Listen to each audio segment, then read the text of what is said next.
Hey everyone, welcome back on my YouTube channel. I am Gwenae, and in today's video I'm going to propose you a small and quick DIY that I found on Pinterest. In this DIY we're going to create a cute Christmas tree. I've never tried this DIY before. It's supposed to be super quick and easy. I just can't wait. Hopefully I will do something great. We're going to figure this out, so let's go. For this DIY you'll need a needle, a thread, cute ribbons and cute pearls. Now you're ready, let's go.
So that was it for today's video. I hope you guys enjoyed. If you try this at home, feel free to share your results and show me how yours look like. I'm very curious. Anyway, as always, thank you guys so much for watching, liking, commenting, sharing, everything, and I shall see you guys in the next one.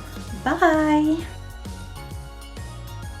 Merry Christmas! I hope you'll have nice time with your family anyway, and I wish you all the best for the upcoming year.